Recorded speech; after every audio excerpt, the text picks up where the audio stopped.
people! Magandang panahon ngayon mga people. Ayan o. Nandito ako sa downtown area. Kakatapos lang ng aking trabaho. Meron akong isa pang puntahan mga people. Gusto ko lang kasi ipakita sa inyo yung lugar na background na pinupuntahan ko ngayon. Kaya dadaanan. At least meron akong time para ng video sa inyo, i-share yung mga lugar dito.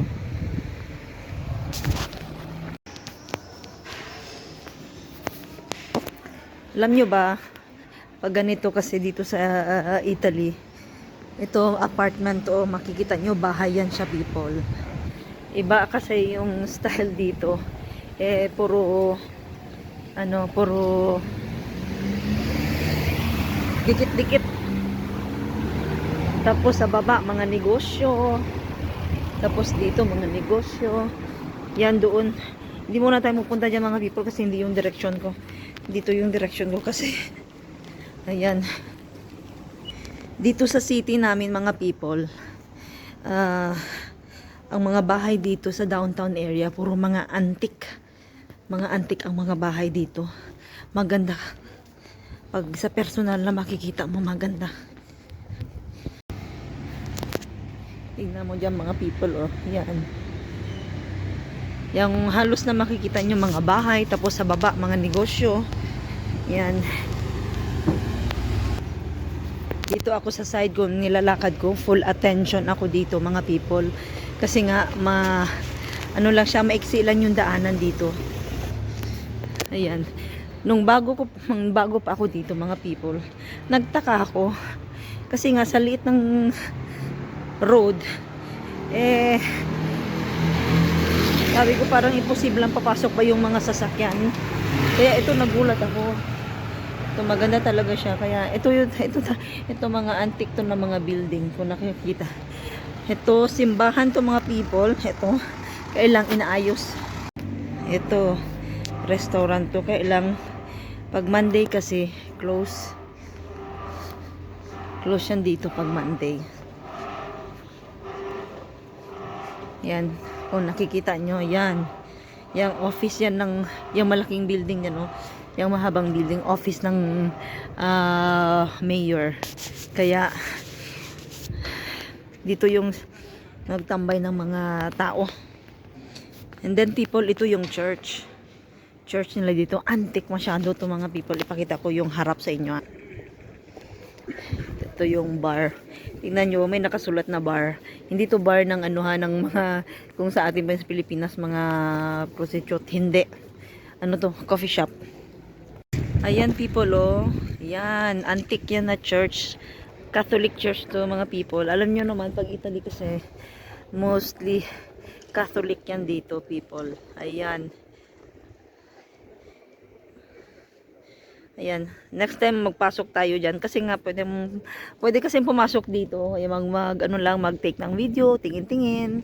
Ngayon kasi wala akong time mga people. Pakita ko lang talaga sa inyo yung mood ng city namin dito kung saan ako nakatira. Ayan. Tapos ayan yung restaurant. Pag Monday kasi mga people, close lahat ng mga restaurant, mga establishment dito, pag Monday close talaga. Ayan. Ito yung tawag dito, yung baptistry. Ito to. Ayan. Baptistry yan. Very old masyado. Basta pag makikita mo dito sa sentro namin, sa downtown area, very old na mga buildings, mga antique. Mostly kasi makikita nyo sa Italy, puro antique. Ayan. Balikan ko kayo mamaya mga people kasi nga work mode ako ngayon. May trabaho pa ako. Dumaan lang talaga ako dito. Tingnan nyo mga dala-dala ko. Tapos nakabaon ako ng jacket. Kasi nga hindi pa summer. Springtime pa dito mga people. Kaya work mode muna tayo. Kita-kits tayo mga people sa mga sa mga ganap natin later.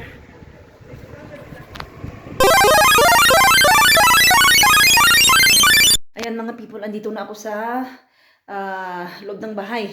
Kakatapos ko lang ng aking trabaho. Tsaka everyday, kailangan ko talaga magpunta dito kasi nga aayusin ko pa yung bahay namin dito. Tingnan yung background ko. Ayan o. Yung background ko na yan. Kailangan aayusin ko yung mga people. Ilagay ko sa mga boxes. Tapos, kailangan naka-fully empty na yung loob ng bahay namin dito.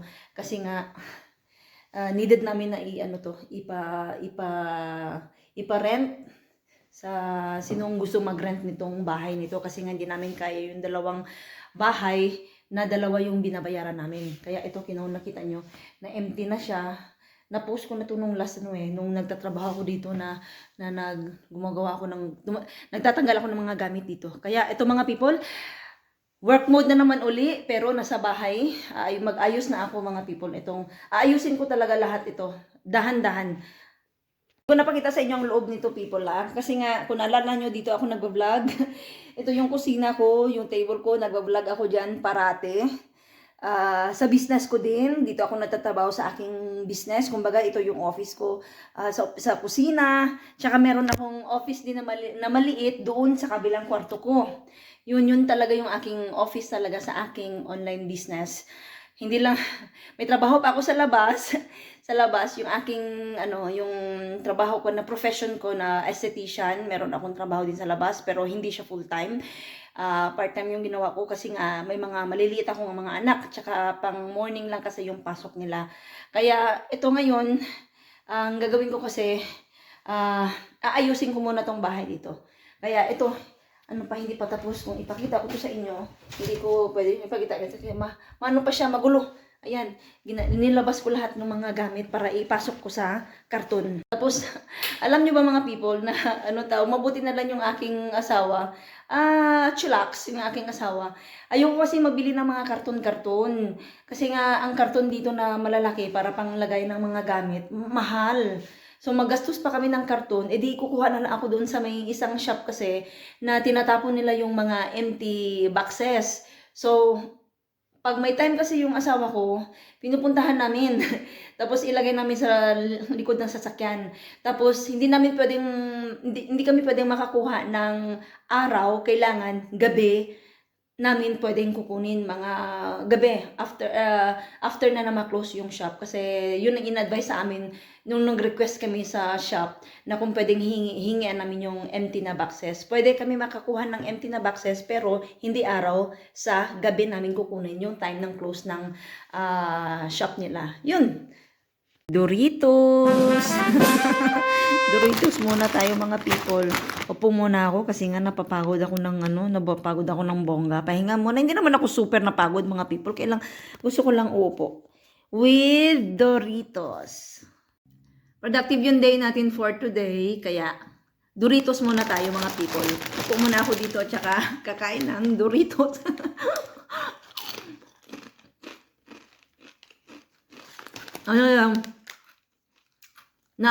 Namimiss ko yung mga mga ganito, chichirya. Ang ginagawa ko kasi mga people, bago matapos yung school ng mga bata, nasa school pa yung mga bata ngayon,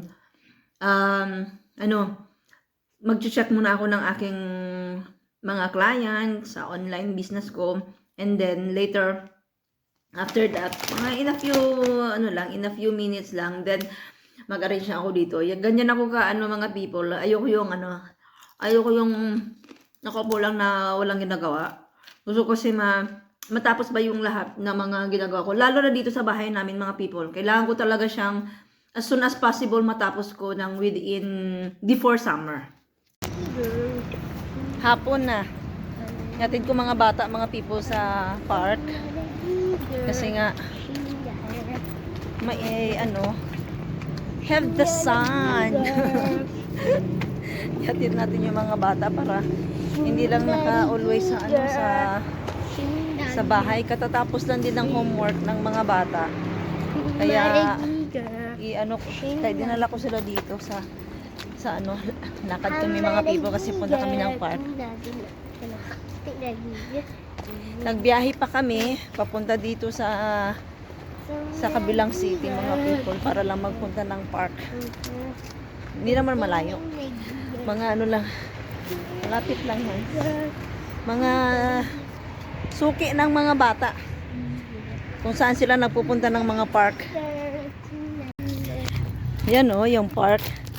Yun yung palagi nilang pinupuntahan mga people ng mga bata. Ayan. Pag mag-park, happy. Happy mga bata. Pag mapunta kami ng park, kaya ano ko sila. Hatid dito. Suki namin to dito mga people. Nung baby pa yung mga bata, dito kami. Ako naman, dito sa cottage. Magantay ako ng mga bata dito sa cottage. Take off the designer. Yan. Aalis na yan. Bakit blurred yung aking telepono?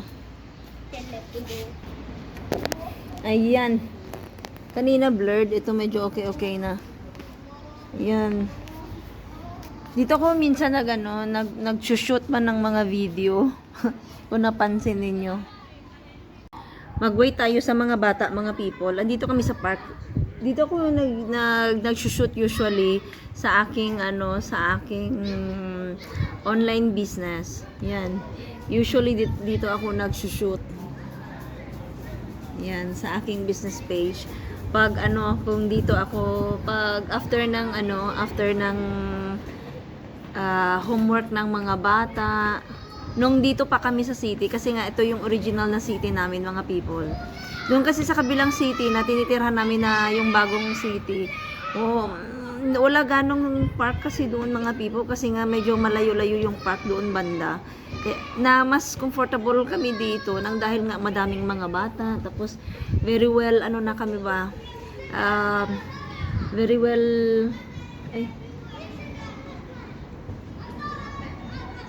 anong tawag nito? Ang dami naming kakilala dito mga people. Hindi naman kakilala sa mga bata.